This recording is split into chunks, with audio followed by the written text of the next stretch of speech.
Hey, what's up guys, it's Fish here and welcome back to the start of my Bordeleaux campaign for the new Bretonnian free DLC in Total War Warhammer. This DLC will be available to everyone for free on the 28th of the month, and it's absolutely awesome that it's coming out for free because I've played about 50 minutes of this campaign before starting this one for you guys, and I must say they have some of the most interesting and unique faction mechanics, I guess, out of everyone in the entire game. So the fact that you guys get this for free is absolutely awesome. They've also worked with Games Workshop to develop some more units to kind of buff out the Bretonnian roster a little bit, which is really awesome, and I'm super excited to get started in this. So in the DLC, you guys will get 2 more legendary lords and kind of a redeveloped Leoncoeur, as well as all these interesting mechanics in the thing. So you can kind of chivalry through their noble actions. The Bretonnian dukes will benefit from powerful bonuses. So kind of this is more like if you stick to the chivalrous code, you'll get bonuses, and if you don't, you'll get negative stuff happening to you. Peasant economy, farm or fight. Peasants from Bretonnia are the financial kind of backbone and the military backbone. So you'll have a counter, which we'll see when we jump into a campaign, where you have a set amount of peasants you use, and if you go over that limit, so say if you recruit a bunch of peasants and you don't have enough to handle that, your economy will start to suffer, and obviously vice versa. If you kind of disband all your peasant troops, then your economy will start booming, which is again a really interesting mechanic and really medieval. And this is what I was saying. Like, this could be something they take forward for, say, the historical Total Wars, where they have, if you go up and you levy all the soldiers from the villages, your economy starts to suffer because you don't have anyone farming the fields anymore. So this is stuff which is interesting, in Total War for sure. And their main force is obviously based upon cavalry, heavily armored shock cavalry, which is awesome. So we're going to be playing as Bordeleaux, the Duke Alberic, who is a mighty powerful warrior. I said mighty way too many times there, but we're going to roll with it. So, stern, unchivalrous, Duke Alberic rules over the coastal region of Bordeleaux, a place of rolling hills and sweeping valleys flanked by vineyards and farmsteads, famed for its sea trade, fine wines, and extremely well-drilled knightly classes. Alberic is among the greatest knights of Bretonnia has ever known, and often fights alongside King Leoncoeur to smite evil in the name of the lady, which is awesome. So if we jump in and take a look at his stats, so he starts off with the knightly vow unlocked, and I believe this gives your units like a huge boost in battle, and if you decide to retreat or run away from battle or get defeated, you lose this vow. So this is kind of to show that Alberic has never been defeated in battle, so that's why he does have this vow already in the game. We'll obviously take a look at that in more detail, because I'm not 100% sure what it actually does do, what the precise stats are, but I'm sure we'll be able to see that when we jump into it. So as we are a coastal nation, we do prosper a lot from trade, so we get income from trade plus 5%. To start off the game is quite a lot, if we can secure trade routes of people, that is. And then we also get unit experience for Bretonnian Knights plus 2, which is again really good. So you can really see Alberic kind of focuses heavily on the Knights of the realm and having heavy, strong cavalry, which is really good. Whereas I believe Leoncoeur focuses on, he has some really good movement speed and aura for his soldiers when fighting. And I believe the Enchantress starts off with, I protect Bretonnia. yeah, she starts off with more peasants, which is really good, actually. That's really good. She can spam out some units really good. And she also has some of the most OP units as well to begin with. Grail Guardians are super elite. And a Blessed Field Trebuchet to throw rocks over 300 kilometers or whatever it is. That's pretty good. And unit replenishment. Wow, she's really good. So yeah, obviously we're playing as Bordeleaux, Protector of the realm. the protector of the Rome, Rome, in the name of Rome, of the realm. He has powerful abilities, the Wrath of the Man. I think I don't even know how you pronounce that. He was also a really powerful melee fighter. So let's get started. We're going to be starting on very hard. We have 40-minute battle time, and that I doubt we'll even go over that. But yeah, let's jump in and get this campaign started. Does war visit fair Bretonnia this day? It is no longer enough for the dukes to sit idle. It is time for the flower of Bretonnia to unfurl and reveal its thorns.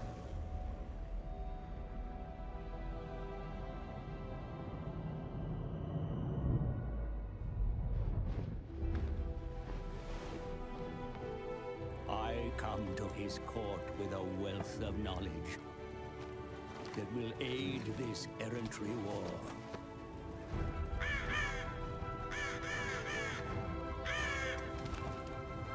Like the Grail companions of old, the dukedoms of Bretonnia will unite under the banner of their king.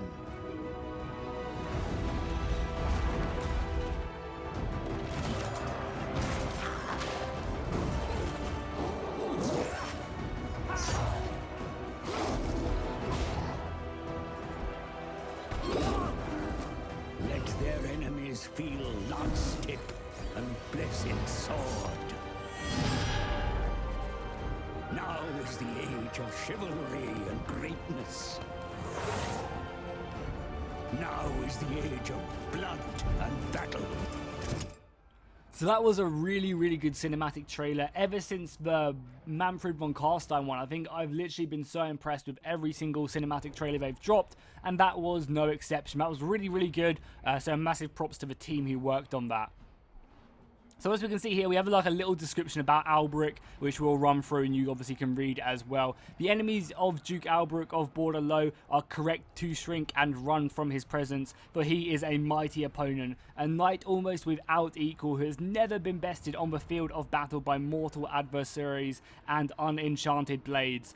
As one of Bretonnia's greatest exponents of lances, exponents of lances and swords, he has on many occasions stood shoulder to shoulder with King Leoncoeur, facing down the forces of evil, wherever they may be, found in the name of the patron god Manam, I don't even know how to pronounce that, and the Lady of the Like. However, I'm pretty sure the advisor will tell me when he runs through all the kind of starting objectives for me. I'm pretty sure he says it, so apologies if I offended anyone there. I didn't mean to. My pronunciation is horrible. I'm surprised I managed to get Bordeleaux correct, if I'm honest. Hail, Alberic, Duke of Bordeleaux. The salty sea air is a bracing reprieve from the cloying inland darkness that now threatens the coast. Directly north, the damned city of Mousillon spits out dark forces that you must deal with. Bretonnia may ignore this blight, but you cannot. King Leoncoeur resides at Couronne, but is beset by the greenskin threat from the nearby mountains. You are expected to aid the crown, but ultimately it is your choice alone. The merchant princes of Marienburg have no love for Bretonnia. They are more concerned with the accumulation of wealth. Gluttons, yes, but perhaps useful. The mountains teem with greenskins and dwarfs, constantly warring with one another. Should they descend from their peaks into Bretonnia, conflict will surely follow. A storm is brewing above Bretonnia, my lord, with a ferocity that Bordeleaux cannot avoid. You may not be king, Alberic, but Manan watches over you. Use his thalassic strength Manan, to defend there we Bordeleaux go. and wash your enemies away. My lord, the Dukes of Bretonnia have resided under a chivalrous code for many years. Honor this tradition, build upon the great foundations of Gilles le Breton, and lead the knightly orders forward to glory. Oh, don't worry, old man, I will. This old man is literally such a slut. He's at every single court around Warhammer right now. He needs to pick a side. He really, really does. So, it is Manan. Apologies again. Now I know it, I will make sure to remember to call it that. So, Bretonnia, we have a starting objective as Bordeleaux. My lord, the Dukes of Bretonnia have done by chivalrous code, like he said, and we have to follow that. So we're doing good stuff. You guys can read this. I'm not going to go run through it, I don't think, because I can kind of just run through it myself. But you guys can pause it and check this out if you want to read how to play Bretonnia.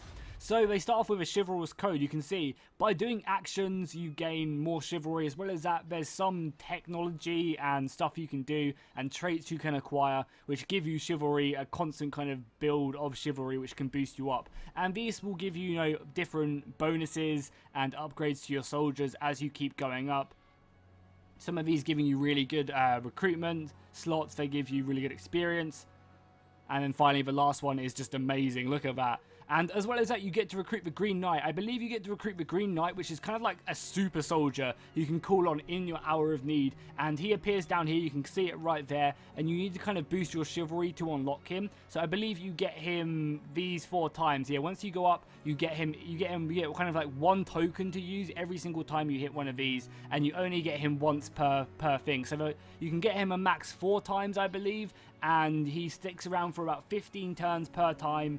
So obviously you can have him for around about 60 turns in this campaign. And he's just a beast. He's a level 30 hero from the get-go. And he just wrecks face. He's absolutely sick. He has a really good weapon. And he just destroys everything. So he's kind of someone to call on in your hour of need when you do need him. As well as that, we have a peasant economy. So for each settlement you control, your armies can sustain an additional 2 peasant units, with a capital being able to sustain 8. When the peasants are recruited, they cannot continue working their farms. As such, farming income will decline should you choose to recruit beyond your capacity. So at the moment, our farms are being worked to full capacity, and the upkeep of all non-knight units are reduced by 10%. However, if I was to recruit, say, an additional, because you can see right here, I have 7 peasant units right here, which do make up kind of the 7 which you're seeing right here.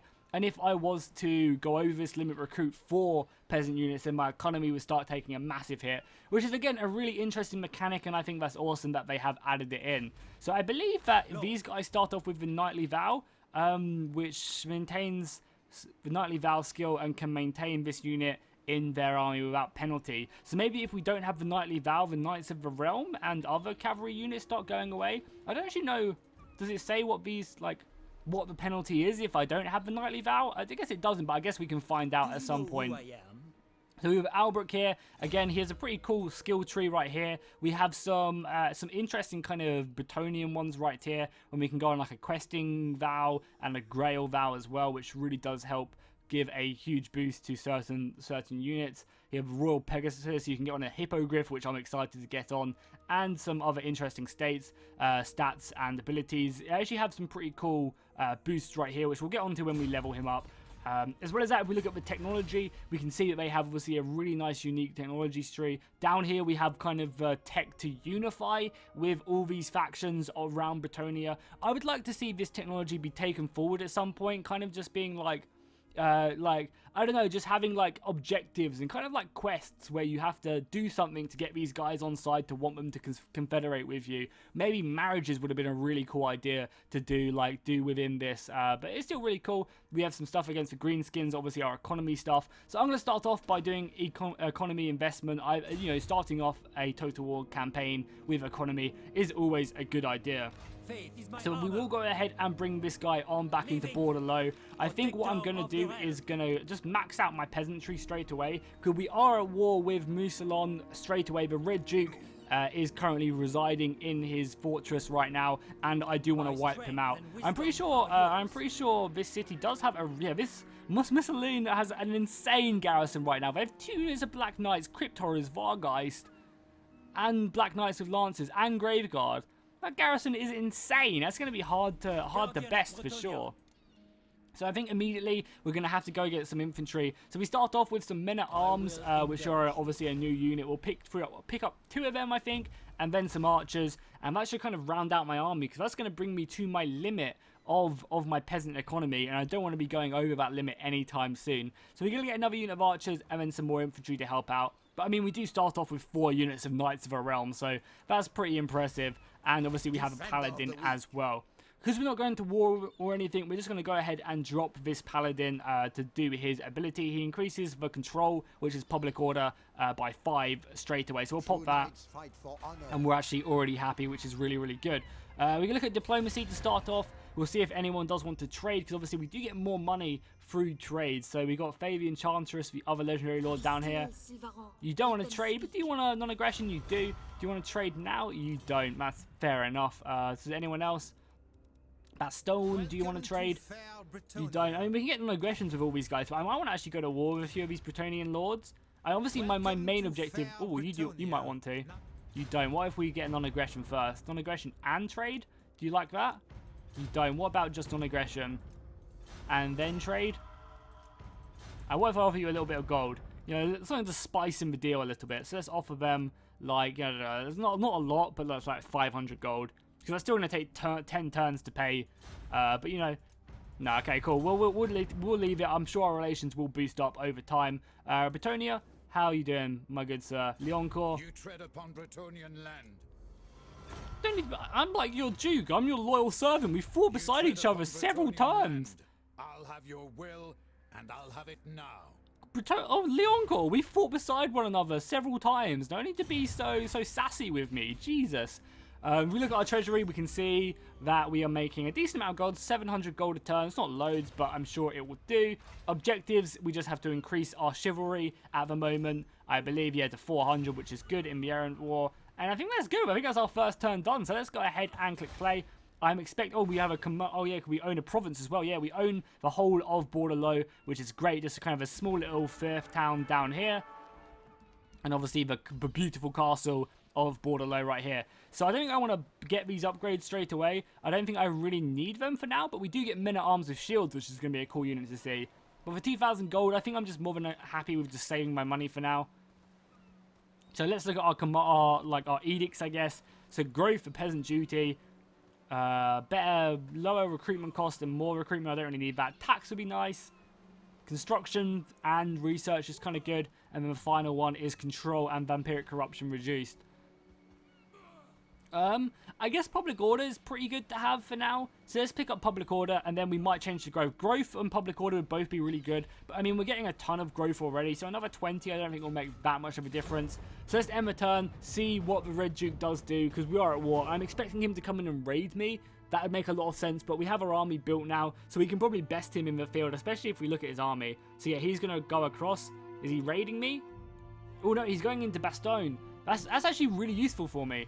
And this is our first event. So another thing they've changed, this is kind of separate to what I'm going to talk about, but something they've changed recently in the Bretonnian campaign is they've made events and choices you have to make for the events last a lot longer. So beforehand, it'd just be like, so say for the dwarfs, it'd be like, oh, someone has taken the Slayer Oath, what do you want to do about it? Do you want to do this or that? And they both, some have negative effects and you kind of have to pick between them. But they'd only really last like for like 3 or 4 turns. They've now changed that, so they now last for like 10 or 15 turns. So it's a much more impactful decision on your campaign.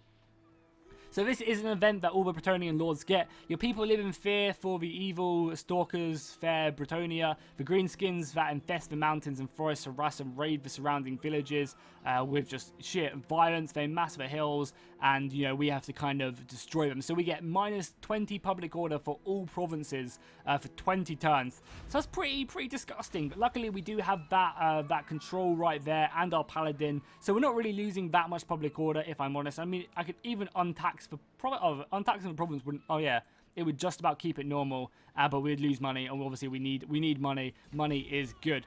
So he has gone to harass Bastogne. So maybe, I mean, we can't march on Missalon right now, but we can maybe go and take it whilst his army is away. However, I want to do something a little bit different. I want to try and catch him out because we have all these units. So I guess we'll move to here for now. That does start reducing it, so I'm going to see what he does, because if he does come into my land and start raiding him, I want Alberic to be able to chase him down and kill him. So we're also going to move our paladin a little bit more across over here, and then we'll use his ability. Or can we not, because we've already done it? Okay, that's fair enough. So we'll just stick him in there. I shouldn't have done that there, but we'll embed the hero for now. How's our technology doing? I don't think I even hovered over what this investment did as well. So this does give us +4 growth in all provinces and more income. +3% from all regions, just income in general, which is really good. You know, early on in the campaign, an extra 3%. Doesn't sound like a lot. And you can already see that this huge amount of greenskin incursion is going to annoy us. This is going to cause us for quite a few rebellions here and there. But, you know, it's kind of just a good leveling up thing for Alberic. So again, we'll end the turn. Alberic is ready to strike if this army does go anywhere. Because, I mean, Bastogne do have a pretty good army as well. Especially with their garrison. I'm expecting them to do something. So let's see what he just runs up northwards. So he's leaving his capital pretty much undefended. So I think I'm ready just to go take it. Because it's not a walled city, is it? Is it a walled city? Oh yeah, that's why it's so good. It has a guardhouse. Does it have walls? Yeah, it does have walls. So, but I mean, he's pretty far away. So let's make our way up here. Let's do it. And let's just go and take it out. If a Red Duke's going to kind of sit up there, we'll go take out his capital. I mean, I wouldn't be surprised if they wiped him out as well, because I mean they have a field trebuchet. Wish I had a field trebuchet. We're obviously suffering a pretty huge amount of public order issues due to the green skin incursion, but we'll just ignore that. And I think, you know, until we have to really deal with it, I think I'm happy. And I mean, I think we're gonna have to force the Red Duke to come back. He has to, really, right? Because he's gonna lose his capital if he doesn't. It must him out of the game.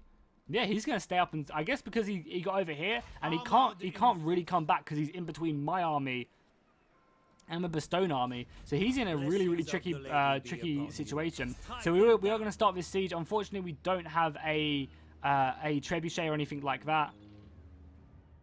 Okay, guys, sorry about that. I quickly had to go check some stuff because for whatever reason it was kind of lagging a little bit, and I don't really know what the reason was because of that. So what we'll do is we'll build up some siege equipment. We'll get a ram as well. Probably get a ram first, and then we'll get some siege equipment, and then we will get ready to fight.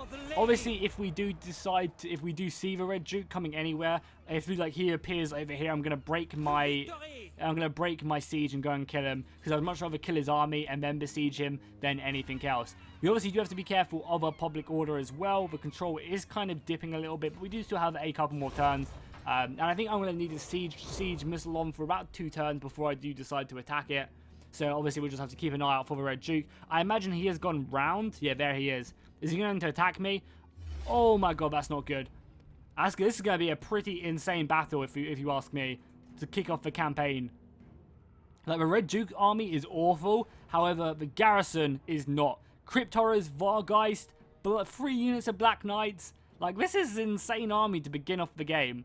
Luckily, we have 5 units of Knights, which is going to help us out. So we're going to jump in and fight this battle, our first battle of the campaign. And, I mean, it's going to be an epic one for sure. Like, this is a really intense battle.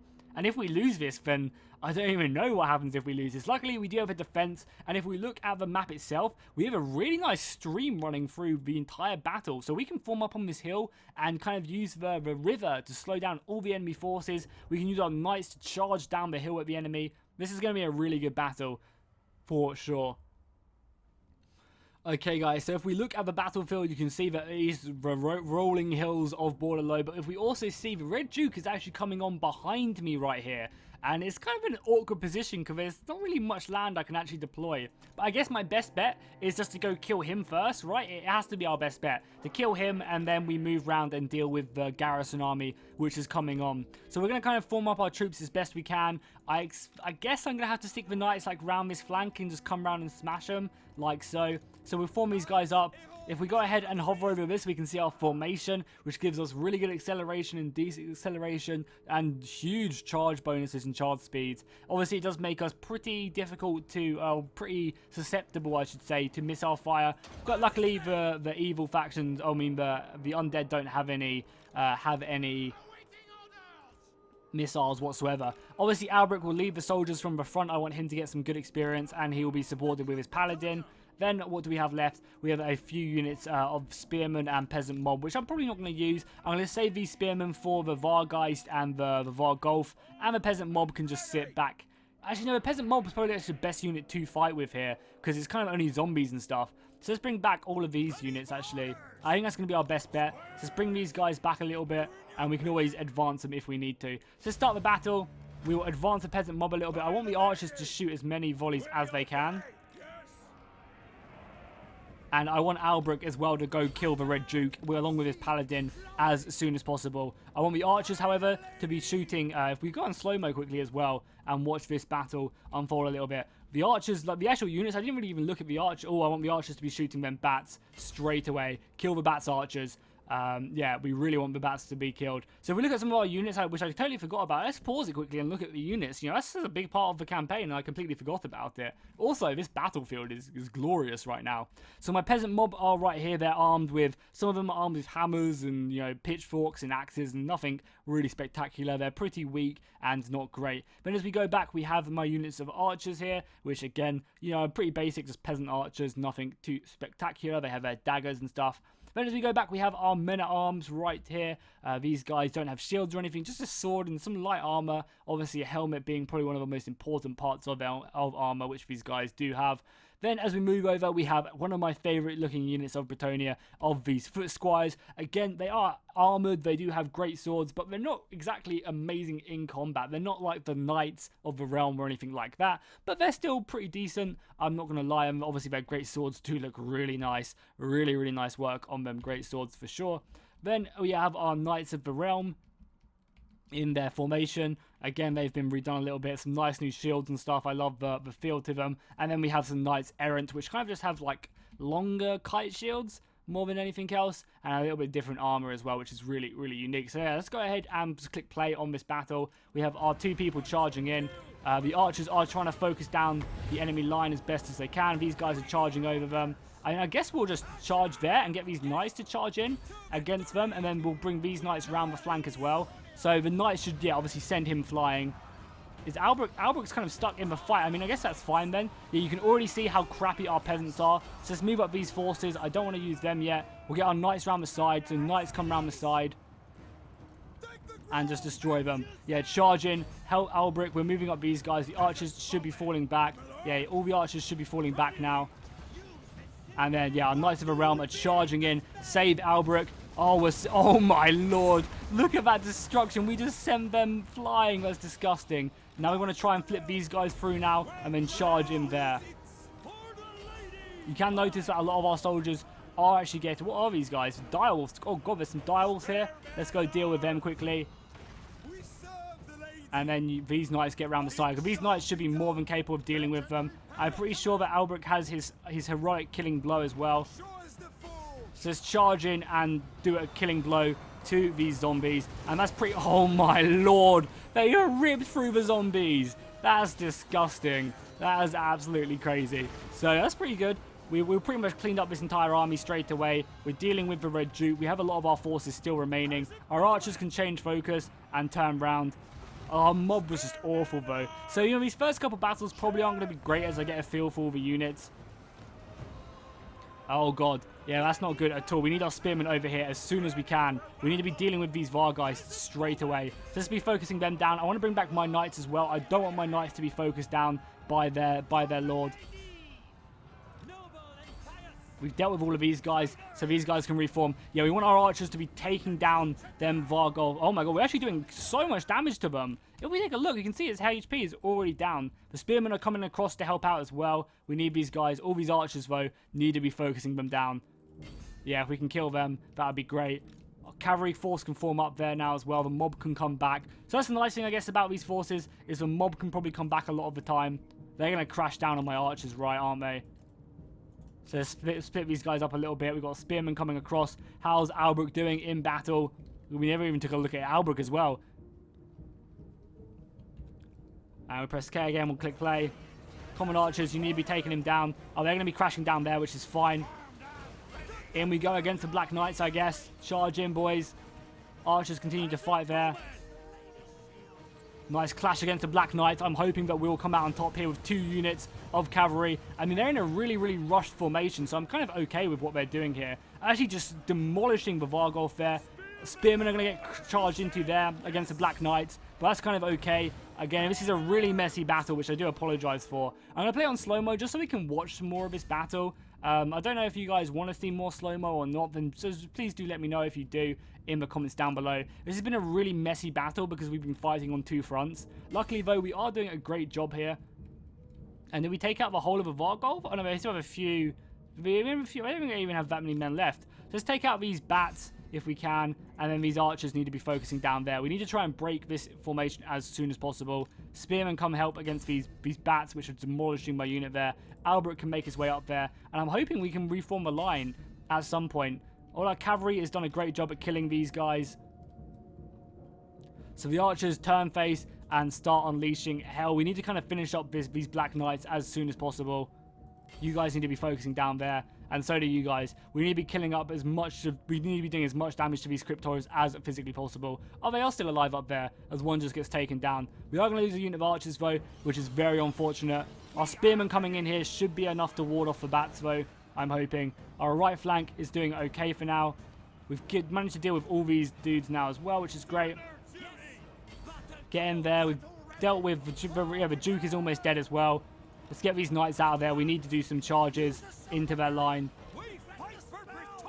Foot squires move up. Spearmen continue just to harass these bats. We need the bats taken care of. We need the cryptoras taken care of. Nice. The Duke is done. That's going to free up all of his cavalry. Cavalry move round. The foot squires move round. We need you guys in the front line to help fight these horrors.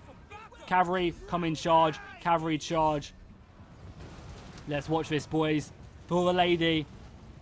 Oh my god, look at them cryptoras. Oh my god, we rammed them down this hill and we're carrying on going. We just killed the entire unit. The charge bonus on these guys is insane. Let's bring them back. Get our archers to continue to shoot there. More infantry up on the fight. God, this has been such a messy battle. I do really apologize for this, guys. It's not obviously my finest battle for sure. We want to obviously be killing their unit there as much as possible. Oh my god, we demolished the cryptoras as well. Bretonnia is powerful as hell. Let's focus down their cavalry as much as possible. Get some really good charges. That one wasn't as great. The archer fire coming in is going to be huge. Bring them back again. That right flank's not going great. We've got some cavalry over here we want to be careful of. We'll just let the archers... We're trying to hold them up over here. Bring this cavalry round as well. And we'll get a nice charge back into the great sword. Spearmen can continue to deal with the bats. You can charge down there, Alberic. Let's charge into the great swords. The great swords are going to be very difficult to deal with. Let's get all these archers back as well. We don't want the peasant bowmen to really get done. The knights errant are kind of struggling a little bit. Nice, they got a beautiful charge in the back here. That's going to be great. The Grave Guard are going to be difficult to deal with, though. We're losing a decent amount of knights in this battle. I mean, you saw how close it was. We are looking pretty good right now, though. Let's get these guys around the back. We want to do as much damage to this Grave Guard unit as possible. They obviously have bats still remaining as well, which I really wish we could deal with. We just kill the bats, that'll be perfect. Oh my god, that charge, I can't believe I missed it. That charge into the unit right here was catastrophic. Oh my god, yeah, we are just crumbling the entire unit of Grave Guard, and that is going to break a large portion of the enemy line. Let me know in the comments as well down below if you guys would want me to do the replay of these battles or not, because I can save the replay and just do that. That'll allow me to do a much more cinematic battle. Or would you guys rather me fight the battle and just kind of do what I did there? Because I feel like I could just do what I did there and do slow-mos and kind of show you guys some cinematics, or I could just fight the battle and then kind of add in the replay afterwards. So let me know down below in the comments, and I will obviously take what you guys say and I will push it forward. So if we take a look at the kills, we can see that my footmen at arms actually did really good. I guess a lot of them kills were on the enemy zombies and stuff like that. But I mean, that was by no means an easy battle. We were outnumbered. They had Cryptoras and Vargolf and 3 units of Black Knights. That is nothing to mess with at the beginning on turn 2 or whatever it was. So I'm extremely happy we managed to take that out. And we pretty much eradicated the vampiric threat from our lands already, which is great news. Our archers doing great. It doesn't show that the archers did amazing, but a lot of the damage they did was to the Cryptoras and the Vargolfs, which is great. Or the Vargeist, as they're called. The Vargolf is the big one, right? Yeah, so that was really good. And obviously our knights just doing amazing. 211 kills on these bad boys. And we didn't lose a single unit as well, which is really good. And Alberic getting 84 kills as well, which is always impressive. So it was a close victory. It was very close considering what they started off with. Like that was a scary battle. That could have gone either way. We do unlock the Sword of Might, which gives us weapon strength by plus 6%. That's good. I'm happy with that, and we do level up as well. And we gain some chivalry, which is great. I'm not sure how much we gained, but I guess we'll see. Now we get the option. We can occupy it, we can sack it, or we can raise it. So raising it will give us more chivalry because it's a vampiric city. So destroying that is a good plan. Or we can sack it. That would lower chivalry because it's not very chivalrous to sack. However, we could also occupy it. I'm just going to occupy it because Missalon's a pretty big city, and it will give us some good income going forward. And obviously we destroyed the Red Duke, which is great news to see him gone. We gained a Grave Robber as well, which gives us more leadership when fighting the undead. And we also gained a Court Jester, reduced vampiric corruption, which is pretty good considering how much vampiric corruption is over here.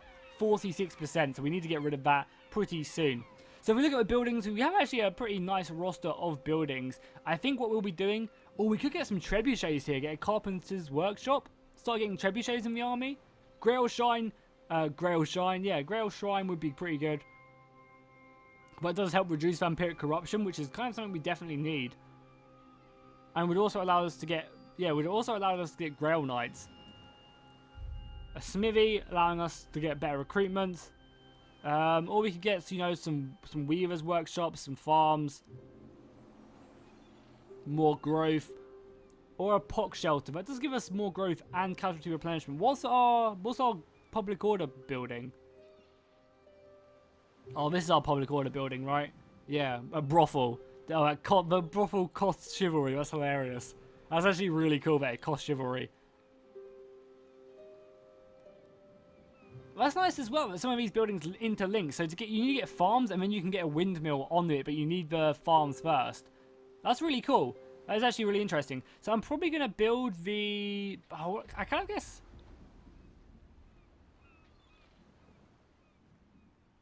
I don't even know what to get, really. We don't really need that, because my army can just run back and forth. So I guess we'll just get some farms. I feel like that's kind of a waste, though. Let's get a stable. Yeah, let's get a stable. We'll start working down this. Getting some horse. I know. Nah. We'll get a trebuchet. I don't know. This is too hard to decide. I'm just like, I want everything. I want trebuchets. I want all the soldiers. Let's get a farm. It's nice and easy, gives us some pretty basic stuff. We don't need any elite units, and obviously this will be growing very soon. Both of these provinces will be growing very, very soon. So we can get trebuchets and armorers and stuff like that. So we did level up, which was great. We did get to level 2 with Alberic, so we'll go ahead and stick down his inspiring presence. I want to obviously, we'll be having a fair amount of peasant units, so I want to be trying to get rally as soon as possible with this. And considering we're not at war, I don't really need the route marcher either, because that gives plus 10% movement range, so we don't really need that too much. And then we also have our marshal as well. He could be useful, but I guess I kind of want to make him into a melee specialist for now. Even though going down this route is actually really, really useful. Like the training of the troops, the recruitment cost. But I mean, I guess we'll just make him. I guess for now, when we don't really have a lot of armies, we just need him to be good. So we are obviously losing a lot of morale everywhere. You can now see as well, I'm not sure if you guys saw it before I ended the turn, but in the top right hand side, oh, do these guys want trade now that I'm a mighty lord? Yeah, they do want trade, and they're willing to pay me money. That's great. I was willing to pay them money. So we'll get 60 gold a turn, which isn't a lot, but, you know, it's better than nothing, and it does obviously stack up. After 10 turns, that's 600 gold we wouldn't have got normally. So, and we also just got our economic investments. Nice. We are investing in the peasantry. So we get growth in all provinces, which is great, and more money. So we're almost making 1,000 gold a turn, which is great news. How close until this is ready to level up? One more turn and then we can level up Bordeleaux into a town. That's great news. This is really unhappy. We're going to have to go back and forth and kill several green skin invasions very, very soon. So this is another really interesting thing about the Bretonnian DLC, or the Bretonnian, I guess, tech tree, is they have a lot of techs which you can actually buy. And that's kind of like a one-time thing. So I could improve trade vessels. That'll cost me 4,000 gold, but will give me more trade and additional tradable resources, 5%, and it only cost me 1 turn. As well as that, I can improve construction. That reduces construction costs for all buildings and construction time by 1 turn, which is actually a lot. There's only 3,000 gold. Like, I imagine these are really good to get early on. That's really good as well. Minus 5% for all upkeep and income for farms. So let's pick up improved construction, and then we'll go down improved farms, I think, because that's obviously going to be a main staple of our economy. So paying 3,000 gold to have cheaper construction and just make it quicker is really, really great. You know, the buildings that will take 2 turns will take 1 turn now. And obviously you can see up there our peasant economy is at, we have another 2 more soldiers we can put into this. But now we're not at war. I feel like just dismantling a lot of these units. None of them have experience. So I feel like just getting rid of a lot of the... Oh, no, because we're going to be having some uprisings very soon, actually. That's a very good point. Yeah, we're going to be having uprisings very soon. So let's just end the turn again. Oh, let's see if anyone else wants to trade now. Because they do like me a little bit more. My counsel, usually. Yep, more trade. That's great news. Leoncoeur. You come to Bretonnia, stranger. Leoncoeur! I fought beside you several times. How am I a stranger to you? This Leoncoeur has a split personality. Let's see if they want to go for a bit more money. We actually make a bit more money than they do. So let's offer them like 500 gold. 700 gold. No, thank you. Like 500. That's 5,000. Cool. We'll make that money back pretty soon. A couple turns. Baston. I know, because I've like of all the factions I want to go to war with Baston first. To kind of just, you know, get me closer to the orcs and other factions like that. So again, well, you know, things are going pretty well in this campaign so far. I'm definitely very happy with the advancements we've made, taking out Mousillon. It's just kind of dealing with a lot of uprisings. At the moment, our main goal is just to kind of rid our land of the greenskin incursion, which is plaguing us for like the next, what, like 14 turns, I think it is. So we just have to try and deal with the uprisings that do come. Technology research, improved construction, that's great news. That's going to mean that, you know, this would normally take 4 turns to do it. Now it only takes 3 turns. That's really good. I definitely like that. So let's pick that up. That will give us a bigger garrison here as well. That gives us a huge garrison here. But we want to do that because it also does give us more growth as well. And gives us more construction slots. And then we'll upgrade this. So we'll probably build like a trebuchet here. Or maybe even an armorer. Yeah, let's build an armorer here. And it also does allow us to improve our port as well. So there's some really good things that will be happening. We are reducing the vampiric corruption pretty heavily here, which is again really good news. So what do we want to do? Do we want to go down here? We'll start giving us chivalry. Yeah, what is our chivalry now as well? I don't think I ever looked. Let's have a look. So our chivalry is up to 25. It's still a long way until we get anywhere close to that, so I'm not really worried too much about kind of like focusing up, because we're not really close, so there's no point doing it. We are making a nice amount of money though, which I'm happy with. We have a nice army. Like, overall, this is going really well so far. Let's go look at tech. So, what we could do is we could go down here, giving us more leadership for Peasant Mob. I mean, I'm down to be using Peasant Mob all the time. You can actually make a Peasant Mob pretty decent there, and just have an army of them. Income for trade for farms by plus 2%, and then that. Oh, all these traits are actually really, really good. So I might go down there, but I also feel like we need to get some of these at some point. Because this is like plus chivalry for every victory against chaos. Beastmen. Because I imagine there's going to be a ton of beastmen arriving in our lands very soon. Green Tide. Yeah, so this is really good as well. I feel like just going more economy can't be bad. It can't be. So again, let's end the turn. Let's continue to pile through these. There's going to be a rebellion in Bordeleaux next turn. Because that'll be too much. So what I'm probably going to do is I'm probably going to let the Greenskin rebellion... Yeah, there you go. Oh, nice. So we get another thing. So we can get a recruitment surplus. I'm not going to be recruiting troops anytime soon. So let's take the leadership. Yeah, let's take the leadership for sure. That's going to be giving us leadership for plus 3 turns, which is great. So let's bring the army back. Oh, we're going to get a rebellion in both these provinces, I think. Yeah, this Mousillon's going to rebel as well. What's the garrison? Mousillon's garrison is not great, whereas Bordeleaux's garrison can probably hold out. So I'm actually probably going to bring this army back. We're going to force march it back up. We're going to deal with the rebellion at Mousillon, and then we're going to move down south. Because at least down south, we can kind of hold them off a little bit. We have an okay army here, and we have walls. Okay, guys, sorry about that. I quickly had to go do something. So sorry about that. Cut, but let's end the turn and get ready to fight these incursions which have now occurred. So that's I mean, I'm sure the garrison at Mousillon can hold. Maybe it was foolish of me to leave Mousillon. Like, maybe it was, maybe it wasn't. However, we will make sure to deal with the goblin armies down to the south as well. Oh, they're attacking me. Okay, I mean, I'm sure we can defend this, right? I'm sure we can, you know, hold it back. Oh my god, they have Crypt Horrors and Black Knights and Grave God. Like, what? This rebellion army is insane. Well, obviously we're gonna lose it. I was expecting them to have some skeletons and some zombies, not Grave Guard and Crypt Horrors in turn 6 of the campaign. Wow, that's insane. Are they gonna raise it? Yeah, they're gonna raise it. Fuck. Fuck, fuck, fuck. That's not good. That is not good at all. Oh, that's so annoying. That's so frustrating. I was not... Okay, I guess more fool me. So let's deal with this orc army whilst we can. Just kill these guys straight away. So if we can ransom the captives, it'll give us some money, but we'll lose chivalry, or we can just kill them, we'll execute them, obviously.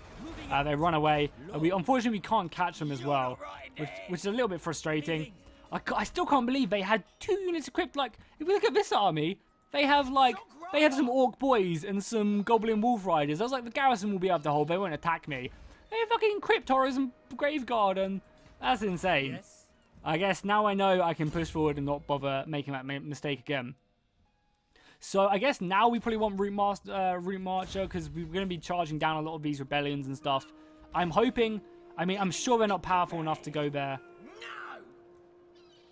Force March does make we're tired, but I really don't want them to come around here and attack our city because I feel like the AI is the type of thing to do. Even because it will get some more units just because the rebellion's still alive. So I feel like we're just going to Force March here. Because even if they do get more units, we'll be able to win in a fight. So let's then return again. Also, I'm kind of scared where that rebellion army is going to come from. Like, up in the north. Bretonnia. Now is the time to unite.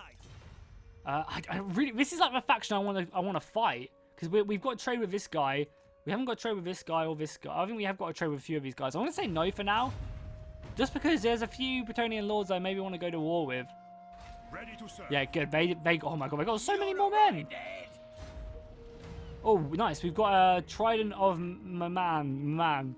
Alberic of Bordeleaux has dreamt his life of questing, yet when his father died, he was thrust unexpectedly into the dukedom and has never been able to relinquish the awesome responsibility bestowed upon him. Yet, opportunities have arisen at last in the form of the Tides. An ancestral tomb of Bordeleaux dukes has been ransacked, and among the items stolen, the Trident of Maman.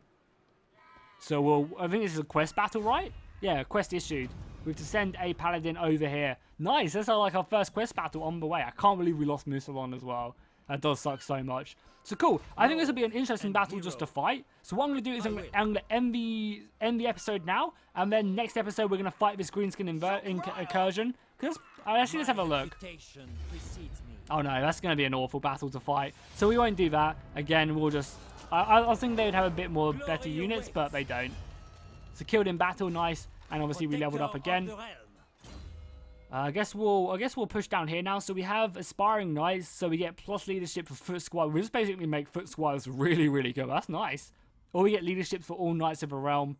This is charge for cavalry, basic training. I guess we'll get.